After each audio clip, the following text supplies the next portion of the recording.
సంపద సృష్టించే నేను తీసుకొస్తానని ఆయన ముందు ఎన్నికలకు ముందు హామీ ఇచ్చారు. ఇప్పుడు చూస్తేనేమో మొత్తం అంతా అప్పుల పాలైపోయి ఉన్నాం. అన్ని వాటిల్లో కూడా నివేదికలు ఇస్తున్నారు ఆయన.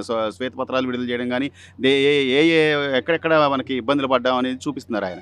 కానీ జగన్మోహన్ రెడ్డి గారు ఏమంటారంటే, అసలు ఈ 2 నెలల్లోనే ఆర్థిక విధ్వంసం జరిగిపోయింది, అరాచక పరిపాలన కొనసాగుతుంది, మాకు టైం వస్తుంది అని చెప్పి అంటున్నారు.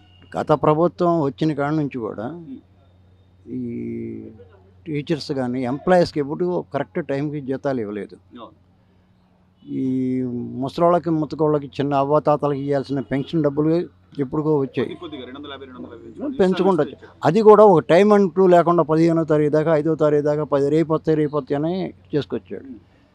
ఈ ప్రభుత్వం వచ్చిన మరుసటి రోజు నుంచే పాత 3 నెలలది 1000 పెంచిన 1000 రూపాయలు ప్లస్ వీళ్ళు పెంచిన 1000 రూపాయలు 4000 7000 రూపాయలు అంతా ఒక్కసారి ఇచ్చేసాడు. ఒకేసారి ఒకే రోజు 90% 24 అవర్స్లో జీతాలు కూడా ఎంప్లాయీస్ జీతాలు కూడా 1వ తారీఖు వచ్చింది. అంత ఆర్థిక పరిస్థితిలో ఉన్న రాష్ట్రాన్ని ప్రతి నెల ఇప్పుడు వరకు కూడా 3 నెలల నుంచి 2 నెలల నుంచి కూడా ప్రతి 1వ తారీఖు జీతాలు కరెక్ట్గా వస్తున్నాయి. ఇప్పుడు ఈయన వచ్చిన తర్వాత అభివృద్ధి ఉంది, సంక్షేమం ఉంది, 2 ఉన్నాయి. కేంద్రం పోతే మనకు కావాల్సిన నిధుల గురించి గంటాపదం గట్టిగా పోరాడి శాంక్షన్ చేయించుకొని మళ్ళీ ఇప్పుడు తెప్పించుకోవడానికి ప్రయత్నం చేస్తున్నాడు. ఆగిపోయిన ప్రాజెక్టులు మొత్తాన్ని జల ప్రాజెక్టులు మొత్తాన్ని కూడా రన్నింగ్లో పెట్టడానికి గాడిలో పెట్టడానికి ప్రయత్నం చేస్తున్నాడు. కర్ణాటకలో ఎక్కడో గేటు పగిలిపోతే ఈయన కృషి చేసి అక్కడ గేటు పెట్టడానికి ప్రయత్నం చేస్తున్నాడు. నీళ్ళన్నీ పోగతలకి గేటు పెట్టాలని కృత్రిమంగా గేటు పెట్టి ఆ నీళ్ళు ఆఫ్ చేయడం కోసం ఆయన విజన్ అలాంటిది. కానీ ఎంత ప్రతిపక్షమైనా కూడా కొంత టైం ఇవ్వాలి. కొత్త ప్రభుత్వం కూటమి అంటే ఆయన ఒక్కడిది కాదు, ఈ రోజున ముగ్గురు కలయికతో వచ్చిన ప్రభుత్వం, కొంత టైం ఇచ్చి చూద్దామని ధోరణి లేకపోగా 2 నెలలకే అసలు విధ్వంసం అని చెప్పి అతనికి పదవి కాంక్ష తప్ప నుంచి వేరే ఏం లేదు. అభివృద్ధి అనేది ఆయనకి హిస్టరీలో లేదు. ఆయనకి ఏది చేశాడు? ఏం చేయలేదు కదా. ప్రతి మంగళవారం మన ఆర్బీఐ కాడికి పోయి కూర్చొని నాకు అప్పు అనేవాడు. పైగా వాళ్ళు ఏదో ఆక్షన్ పెట్టుకునేవాళ్ళు. అలాంటిది 3వ వారం నుంచే మా ఆంధ్రప్రదేశ్ మీ యాక్షన్లో పాల్గొట్టలేదు, మాకు డబ్బుతో అవసరం లేదని అవాయిడ్ చేశాడు. ఆయన ప్రభుత్వం వచ్చిన కాడి నుంచి కూడా ప్రతి వారం ఎంత ఇస్తారని కూడా తెచ్చుకునేవాడు. 25 కోట్లు 30 కోట్లు అట్లాగా 3 వారాలు తెచ్చుకున్నాడు. 4వ వారం నుంచి మేము పాల్గొట్టలేదని చెప్పేసి అవాయిడ్ చేశాడు. మరి ఆర్థికంగా పెరిగినట్ట కురిగినట్ట రాష్ట్రం. కానీ ఓ పక్కన వైసీపీ నాయకుల మీద వస్తున్నటువంటి ఎలిగేషన్స్ ఏవైతే ఉన్నాయో ఇవి కేవలం రాజకీయ కుట్రలో భాగంగా వస్తున్నాయి అంటే ఆధారాలతో సహా చూపిస్తున్నా కూడా. ఇప్పుడు జోగి రమేష్ గారి కొడుకు పేరు మీద ఉన్నటువంటి ఏదైతే అగ్రిగోల్డ్ భూములకు సంబంధించిన వ్యవహారం కానివ్వండి, లేదా రోజా గారి మీద వస్తున్నటువంటి వ్యవహారంగా అనేక ఆరోపణలు కానివ్వండి, ఇవన్నీ కూడా రాజకీయంతోనే ముడిపెడుతున్నారు వాళ్ళు. ఇది రాజకీయ కక్ష అంటున్నారు. ఒక విషయం ఉండండి, రాజకీయం చేసాడు ప్రజలకు అనుకూలంగా చేయాలి తప్పనిచ్చి ప్రజలకు వ్యతిరేకంగా చేయకూడదు కదా. జోగి రమేష్ అనే ఆయన మన చంద్రబాబు నాయుడు ఇంటి మీదకి దుమ్మిగిపోయాడు. 200 మందిని వేసుకుని కత్తులు కటార్లు రాళ్ళు రప్పలు కర్రలు తీసుకొని. ఇప్పుడు ఏం మాట్లాడుతున్నాడు ఆయన? నేనేదో శ్వేతపత్రం ఇవ్వడానికి ప్రతిపక్ష నాయకుడు అధికార పక్ష నాయకుడు ప్రతిపక్ష నాయకుడికి శ్వేతపత్రం ఇవ్వడానికి పోతానంటున్నాడు. అది ఎంతవరకు కరెక్ట్ అంటారు? తప్పుకోవడానికి కదా.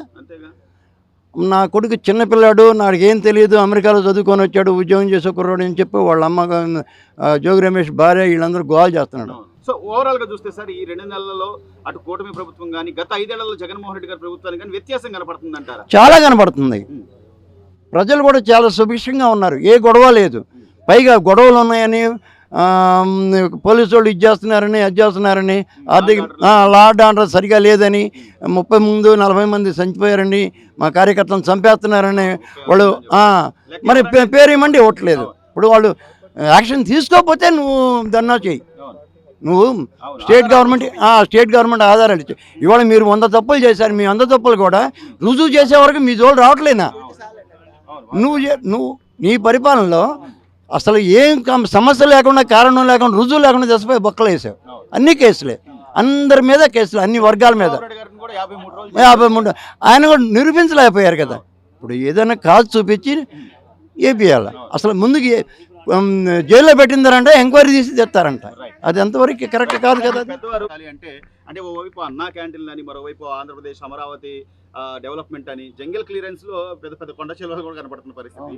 అంటే మరి అప్పుడు గత ప్రభుత్వం ఎందుకు అంత అంటే ఒక వ్యక్తి మీద ద్వేషం అంటారా, లేదా ఒక వ్యక్తి మీద ద్వేషం, అదేంటంటే ఎప్పటికీ కూడా వేరే వాడి పేరు ఉండకూడదు, ఆ పేరు ఉన్నది చెరిపేయాలి మనం. అవును. ఏం చేసినా నేనే గొప్ప అన్నట్టు కనిపించుకోవాలా. ఆ ఉద్దేశంతో ఏంటంటే ఆయన పేరు వినటానికి ఇష్టం లేదు, ప్రభుత్వానికి తెలుగుదేశం పేరు వినటానికి ఇష్టం లేదు. ఆ రోజుల్లో జరిగింది.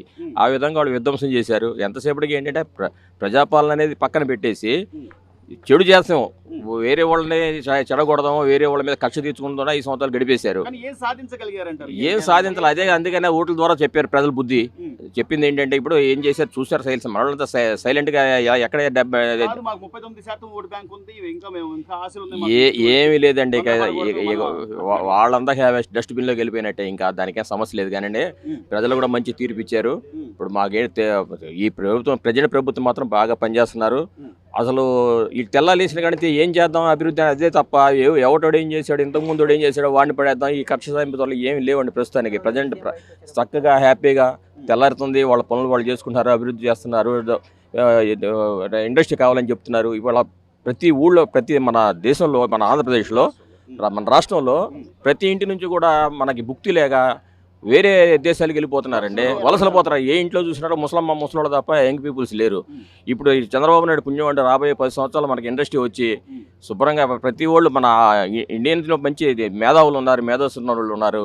వాళ్ళందరూ రిటర్న్ వచ్చి అనుకోండి మనకి ఇండస్ట్రీ ఇక్కడ బాగుంటుంది, పేరెంట్స్ బాగుంటారు, పిల్లలు బాగుంటారు, కుటుంబ వ్యవస్థ బాగుంటుంది.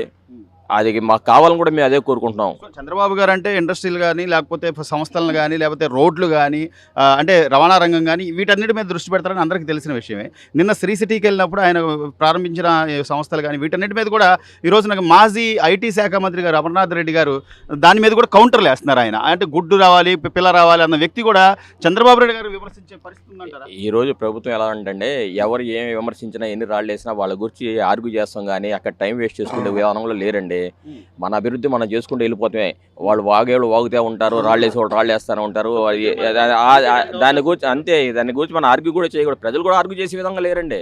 ఎవరికి ఇంట్రెస్ట్ లేదు, వాడు ఈయన పక్కన వదిలేస్తున్నారు తప్ప దాని గురించి ఆర్గ్యూ చేసే విధానం లేదు. రోజు ఎంత తొందరగా పరిగెత్తిద్దాం ఆ దేశాన్ని ముందుగా అని చెప్పి ప్రభుత్వం వారు అలాగే అనుకుంటున్నారు, నాయకులు అలాగే అనుకుంటున్నారు, ప్రజలు కూడా అలాగే అనుకుంటున్నారు. ఇప్పుడు ఆర్గ్యూ చేసి ఆడు ఎలా అన్నాడు, వీడు ఎలా అన్నాడు, అలా టైం వేస్ట్ చేసే ఉద్దేశం ప్రజల్లో కూడా లేదండి.